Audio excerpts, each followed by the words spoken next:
జగన్మోహన్ రెడ్డి పరిస్థితి, YCP party నాయకుల పరిస్థితి ఎలా ఉందంటే, పాపం సజ్జల రామకృష్ణారెడ్డి మీద అసభ్య పదజాలంతో సోషల్ మీడియాలో దూషణలు చేశారని, అలాగే తన టీం చేత అసభ్య పదజాలంతో దూషింపజేశాడని చెప్పి కేసులు నమోదు చేశారు, మనందరికీ తెలుసు.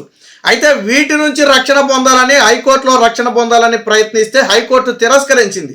తప్పు చేసిన వాడు ఎవరైనా సరే శిక్ష అనుభవించాలి. సజ్జల భార్గవరెడ్డి మీద చాలా తీవ్రమైన నేరారోపణలు ఉన్న నేపథ్యంలో మేము ముందస్తు రక్షణ కల్పించలేమని హైకోర్టు తేల్చి చెప్పింది. అంటే అక్కడే చెంపదెబ్బ తగిలింది. అక్కడతో ఆగకుండా సుప్రీంకోర్టుకి వెళ్ళారు. ఏమని? హైకోర్టు మాకు రక్షణ ఇవ్వలేదు, మీరన్నా రక్షణ ఇవ్వండి, సజ్జల భార్గవరెడ్డి మీద కేసులు కొట్టేయండి అని చెప్పి సుప్రీంకోర్టుకి వెళ్తే సుప్రీంకోర్టు అంతకంటే పెద్ద లెంపకాయ ఒకటి వేసింది. ఏమని? ఈ కేసు అంటే ఇక్కడ ఏం చెప్పింది చూడండి, తప్పు చేసిన వారు ఎంతటి వారైనా సరే పర్యవసానాలు ఎదుర్కోవాలి, దీని నుంచి తప్పించుకోలేరు.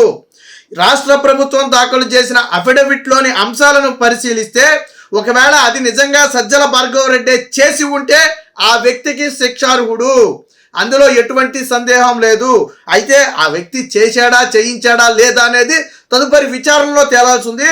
ఇలాంటి సమయంలో ఈ కేసు విషయంలో మేమైతే జోక్యం చేసుకోలేమో, కేసును కొట్టివేయటం సాధ్యపడదని చెప్పి సుప్రీంకోర్టు కుండ బద్దలు కొట్టింది. దీంతో వైసీపీ నాయకులు గొంతులో పచ్చిమిరక్కాయ పడినట్టు అయింది. సుప్రీంకోర్టును ఏదోటి చేసి, మాయ చేసి, మసిపూసి ఏదోటి చేసి మేము రక్షణ తెచ్చుకుందాం, ఒకసారి రక్షణ వచ్చిందంటే ఆటోమేటిక్గా అది పొడిగించుకుంటూ వెళ్ళిపోవచ్చు, మన జోలికి ఎవరు రారు అనుకున్నారు.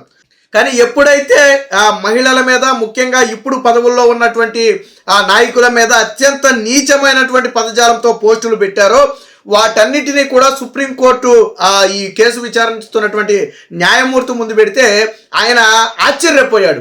ఒక మహిళల పట్ల సమాజంలో ఇంత దుర్బలమైన భాష వాడటమే కాకుండా ఈ రకంగా మార్పింగులు చేశారని చెప్పి న్యాయమూర్తి ఆశ్చర్యపోయిన పరిస్థితి. అందుకే ఆయన చెప్పింది ఏంటి? చేశాడా లేదా అనేది తదుపరి, కానీ చేసిన ఆరోపణలు చాలా తీవ్రమైన ఆరోపణలు అని చెప్పి చెప్పడం జరిగింది. మీకు ఏం కావాల్సి వచ్చినా మీరు హైకోర్టులో తేల్చుకోండి తప్ప ఇప్పుడు మేమైతే రక్షణ ఇవ్వలేమని చెప్పి సుప్రీంకోర్టు తేల్చి చెప్పింది. కాకపోతే సుప్రీంకోర్టు నుంచి వాళ్ళకి లభించిన చిన్న ఊరట ఏంటంటే, హైకోర్టులో వీళ్ళు వెళ్ళి వాదించుకునే వరకు అరెస్టు నుంచి ఉపశమనం లభించింది. అంటే హైకోర్టు ఈ కేసును విచారించి ఏదో ఒక డెసిషన్ తీసుకునే వరకు సజ్జల భార్గవరెడ్డిని అయితే అరెస్టు చేయకుండా మాత్రం ఆదేశాలు అయితే ఇవ్వగలిగింది తప్ప ఈ కేసు విషయంలో జోక్యం చేసుకోవడానికి కానీ, కేసును కొట్టేయడానికి కానీ, సజ్జల భార్గవరెడ్డికి పూర్తి స్థాయి స్వేచ్ఛ కల్పించడానికి కానీ సుప్రీంకోర్టు నిరాకరించింది. ఒక రకంగా ఏంటంటే సుప్రీంకోర్టు కూడా ఆ మధ్యలో కలగజేసుకుని మీరు ఎన్నైనా చెప్పండి అంటే, వీళ్ళేదో కపిల్ సిబాల్ వాదించిన వ్యక్తి కూడా, సజ్జల భార్గవరెడ్డి తరపున వాదించిన వ్యక్తి కూడా supreme court senior lawyer Kapil Sibal వాదించాడు. చిన్న చితకా లాయర్ ఏం కాదు. అయితే కోర్టు మధ్యలో జోక్యం చేసుకుని ఒకటే చెప్పింది, మీరు అంటే వీళ్ళు చెప్పేది ఏంటంటే ఇవన్నీ పాత కేసులు, కానీ కొత్త చట్టాల ప్రకారం వీళ్ళు కేసులు నమోదు చేశారు, ఇవన్నీ చెల్లవు అనేది వాళ్ళు చేసినటువంటి ఆరోపణ. బట్ దానికి కూడా సుప్రీంకోర్టు ఇవన్నీ హైకోర్టు చూసుకుంటుంది. కానీ చేసింది అయితే వాస్తవమే కదా, తప్పు అయితే గతంలో చేశారా ఇప్పుడు చేశారా అనేది పక్కన పెడితే తప్పు అయితే జరిగింది కదా, జరిగినట్టు ఆరోపణలు ఉన్నాయి కదా, అదైతే కాదనలేందే కదా. కాబట్టి ఎలాగ దీని నుంచి తప్పించుకుంటారు, ఎలాగ ఇప్పుడు మీకు రక్షణ కల్పిస్తుంది, ఒకవేళ సెక్షన్లు అవి కాకపోతే దానికి సంబంధించి వేరే ఉంటాయి అని సుప్రీంకోర్టు కూడా నిన్న కొంత మధ్యలో కలుగజేసుకుని అయితే చెప్పడం జరిగింది. దీనికి సంబంధించి నిన్న తప్పు చేసిన వారు ఎవరైనా సరే పర్యవసానాలు ఎదుర్కోవాల్సిందే, మహిళల మీద అసభ్యకర పోస్టులపై జస్టిస్ సూర్యకాంత్ వ్యాఖ్యలు, కొన్ని పోస్టులు తీవ్ర అభ్యంతరకరంగా ఉన్నాయి, వీటిని సమాజం యాక్సెప్ట్ చేయదని చెప్పి వ్యాఖ్య.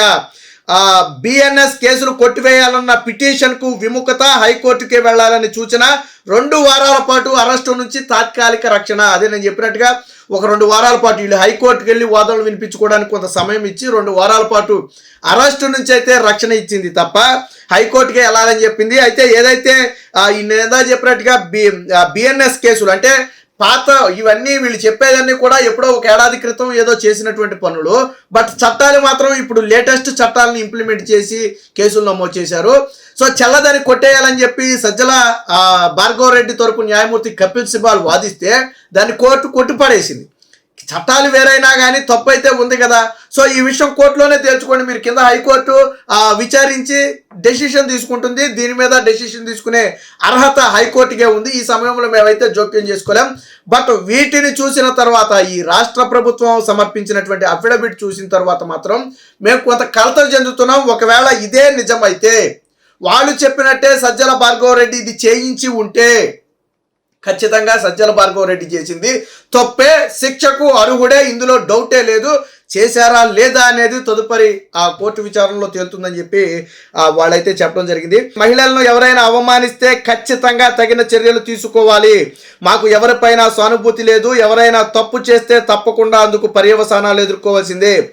రాష్ట్ర ప్రభుత్వం సమర్పించిన పత్రాలలో చెప్పినట్టుగా సజ్జల భార్గవ రెడ్డి చేసి ఉంటే అది అత్యంత అవమానకరమైనటువంటి విషయం అని సుప్రీంకోర్టు న్యాయమూర్తి అయినటువంటి జస్టిస్ సూర్యకాంత్ వ్యాఖ్యానించారు.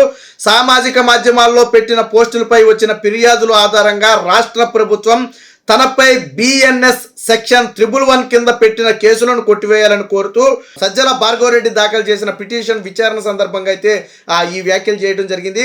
ఆయన దాఖలు చేసిన విచారణ జరపడానికి జస్టిస్ సూర్యకాంత్, జస్టిస్ ఉజ్జల్ బుయాన్ నేతృత్వంలోని ధర్మాసనం అయితే నిరాకరించింది. హైకోర్టు కంటే ఎట్టి పరిస్థితుల్లో మేము దీనిని విచారించలేము, విచారించి ఎటువంటి నిర్ణయం మేము చెప్పలేము. ఎందుకంటే తీవ్రమైన ఆరోపణలు ఉన్నాయి కాబట్టి, ఆల్రెడీ ఈ కేసు హైకోర్టులో ఉంది కాబట్టి హైకోర్టులోనే మీరు తేల్చుకోండి. అంతవరకు ఒక 2 వారాల పాటు అరెస్టు నుంచి మాత్రం మినహాయింపు లభిస్తుంది తప్ప అంతకు మించి మేమైతే ఏమీ వ్యాఖ్యానించలేమని చెప్పింది. ఇంకో మాట కూడా చెప్పింది. మాట్లాడుతూ నిన్న ఒక సరదా సెటైర్ డైలాగ్ అయితే నిన్న హైకోర్టు న్యాయమూర్తి అయితే వేయడం జరిగింది. ఇక్కడ ఏం చెప్పారంటే, భారతీయ న్యాయ సంహిత అంటే బిఎన్ఎస్ చట్టాలు అమల్లోకి రాకముందు జరిగినవైనా తాజా ఫిర్యాదుల ఆధారంగా బిఎన్ఎస్ ప్రకారం సెక్షన్లు నమోదు చేశారు. వారం రోజుల్లో 460 నోటీసులు ఇచ్చారు, 147 ఎఫ్ఐఆర్లు నమోదు చేశారని చెప్పి కపిల్ సిబాలు కోర్టు దృష్టికి తీసుకువెళ్తే అప్పుడు జోక్యం చేసుకున్నటువంటి న్యాయమూర్తి జస్టిస్ సూర్యకాంత్ అది మీ నుంచే నేర్చుకున్నారని నవ్వుతూ ఒక సమాధానం ఇచ్చారంటే, గతంలో వైసీపీ హయాంలో జరిగినటువంటి బహుశా ఈ అక్రమ అరెస్టుల గురించి బహుశా ఈయనకేమైనా అవగాహన ఉండి అన్నారేమో తెలియదు, కానీ నవ్వుతూ ఆ అరెస్టులు ఎఫ్ఐఆర్లన్నీ మీ నుంచే నేర్చుకున్నారని చెప్పి ఒక సెటైర్ కూడా వేస్తే కోర్టు హాల్లో అందరూ కూడా నవ్వుకున్నటువంటి పరిస్థితి. సో మొత్తంగా ఇటు ప్రభుత్వం తరపున సిద్ధార్థ లుద్రా కూడా బలమైన వాదనలు వినిపించారు. వీళ్ళు తప్పు చేశారు కాబట్టే తప్పించుకునేందుకు ఆల్రెడీ హైకోర్టులో విచారణలో ఉండగానే సుప్రీంకోర్టుకు వచ్చారు. ఇలాంటి సమయంలో రక్షణ కల్పిస్తే ఏదైతే ఆధారాలు ఉన్నాయో అవి తారుమారయ్యే అవకాశం, కేసుని ప్రభావితం చేసే అవకాశం కూడా ఉంటుందని చెప్పి సిద్ధార్థ లుద్రా కూడా బలంగా అయితే వాదించడం జరిగింది.